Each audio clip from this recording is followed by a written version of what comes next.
Good afternoon, everybody. Well, unlike Ali Reza and Mayer, I'm not an Iran expert. I don't speak Farsi, but I have worked on the Iranian nuclear program inside and outside the U.S. government for 30 years. So I'll give you an amateur's view of the implications of domestic Iranian politics for the nuclear negotiations. The first thing to say is that I've concluded that the Supreme Leader is seeking to acquire nuclear weapons, not just the option to build nuclear weapons. In my view, he believes that nuclear weapons are necessary both to assert Iran's dominance in the region, especially against Arab Sunni forces, but even more important, in order to deter the United States, which the Supreme Leader deeply believes is committed to destroying the Islamic Republic. And obviously, nuclear warheads on missiles are necessary to deter the Great Satan, which also happens to have nuclear weapons. Now, Tony went further in terms of elaborating the details of the military balance. But I think that the fundamental motive for the Supreme Leader is a sense of existential threat from the United States.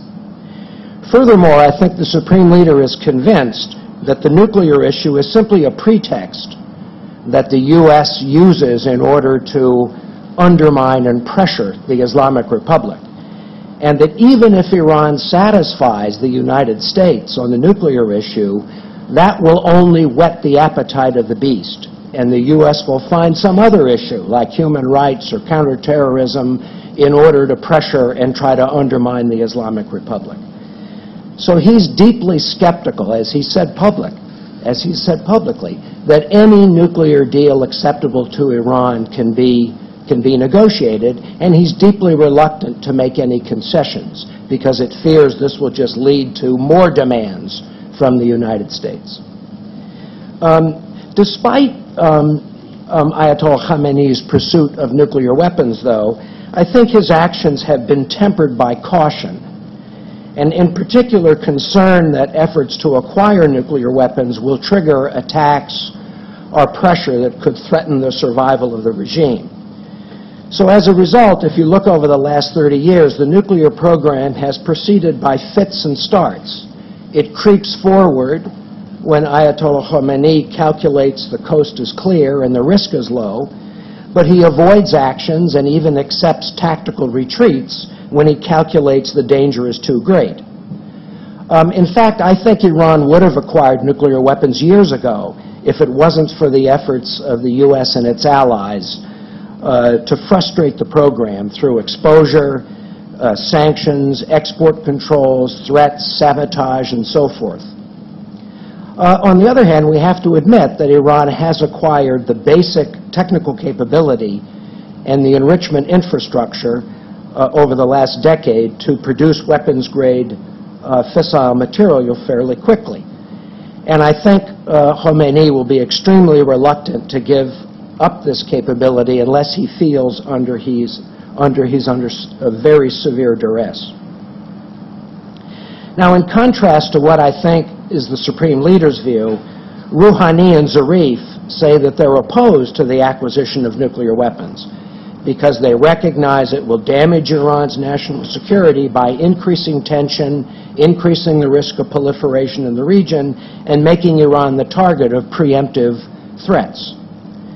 Privately, however, some Iranians that are close to President Rouhani and Foreign Minister Zarif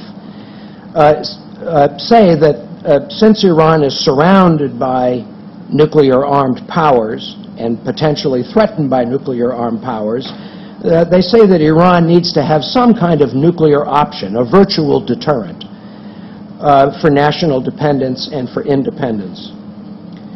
In public, this takes the form of President Rouhani's insistence that Iran has to have an industrial-scale enrichment facility in order to be able to produce fuel for the Bushehr nuclear power plant. And a facility of this size, of tens of thousands of centrifuge machines, would give Iran a virtual nuclear weapons capacity, a virtual threshold state. So whatever differences may exist between Khamenei and Rouhani on the nature of the deterrent that Iran needs, whether it's real or virtual, I haven't seen any indication that any of the ruling figures in Iran are prepared to accept the kind of significant long-term constraints on the enrichment program that the P5+1 are demanding as a condition for comprehensive sanctions relief. Instead, I understand the Iranians are proposing to freeze their enrichment program at its current size for some period of a few years, and then gradually build up to a much larger program that would give them the ability to produce fuel for the Bushehr nuclear power plant. To complicate matters further, my friends in Iran tell me that the nuclear negotiations are bound up in a larger political struggle inside Iran between contending factions over the future direction of the country, with moderates hoping that a nuclear deal will empower Rouhani to make further political, economic, and social reforms, and hardliners hoping to use a diplomatic failure to challenge Rouhani's position. My friends tell me that President Rouhani is under tremendous pressure to produce economic results by lifting sanctions or face a counterattack by hardliners who will charge that he's shackled Iran's nuclear program without getting very much economic relief in return. And as always, the Supreme Leader is sitting back and waiting to see what kind of nuclear deal President Rouhani and Foreign Minister Zarif can produce before he makes a final decision whether to support it or not. As far as I can tell, the Supreme Leader sees these nuclear negotiations as a way to relieve the immediate threat of economic sanctions, but not as an opening to improve overall U.S. ties with Iran, much less a strategic decision to abandon Iran's efforts to acquire nuclear weapons. Of course, other Iranians have different hopes, as both Ali Reza and Mayer talked about. Some Iranians whisper that the U.S. should be lenient on nuclear terms in order to help President Rouhani achieve a foreign policy victory and lift sanctions so that he'll be in a stronger position to defeat the hardline factions in upcoming parliamentary elections in November of 2015 and ultimately move Iran in the direction of a more moderate foreign policy and better relations with the U.S. Now, this may very well be true, but President Obama is not going to be able to sell a nuclear deal on the basis of secret promises. He's going to need concrete concessions in the form of physical limits on Iran's nuclear program, and so far, Rouhani has not shown that he can deliver those limits. If a deal is to be had, Supreme Leader Khamenei will have to be convinced that he will need to sacrifice or limit his nuclear program, at least temporarily, in order to save the economy. Now, both Mayer and Ali Reza said they think the Supreme Leader may have already reached that conclusion. I certainly hope that's true. But thus far, we haven't seen any indication in the nuclear negotiations that Iran is prepared to accept such deep cuts that the U.S. and the P5+1 are asking for. Finally, let me say a word about the regional balance of power. I don't think Tehran's perception of the regional balance is very decisive to the nuclear negotiations, but nonetheless, to the extent that it enters into Iran's calculations, I suspect it makes Iran even less inclined to make painful nuclear concessions. From Tehran's standpoint, anything that weakens your enemy strengthens your position.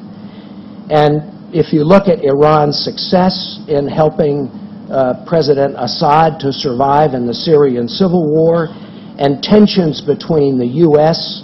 and key regional countries, including Israel, Egypt, Saudi, Iraq, I suspect that the Iranians calculate that the regional situation, at least diplomatically or politically, is fairly favorable. And that probably means that they feel they're in a stronger position to withstand pressure over their nuclear program.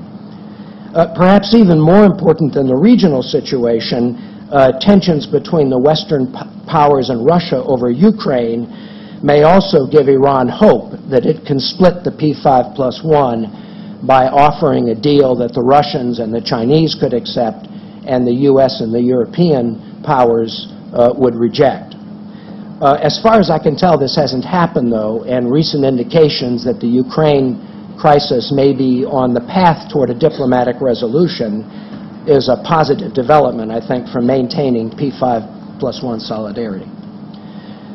So to conclude, I think the main obstacle to reaching a nuclear deal is a fundamental difference in national interest. The Iranians want nuclear weapons, and the U.S. is trying to stop them. Nonetheless, I do think domestic politics complicates these negotiations and constrains freedom of maneuver, certainly in Washington, but also in Tehran. In fact, in some ways, Rouhani's position may be even more constrained than President Obama's. And I think all of this makes a comprehensive agreement less likely. But at the same time, I think both parties have an interest in keeping these negotiations going. Certainly, neither party wants to bear responsibility for the negotiations failing, and therefore I think it's very likely that we'll see the negotiations continue for the time being, and in the first instance be extended once the first deadline of July 20th comes. Thank you all very much.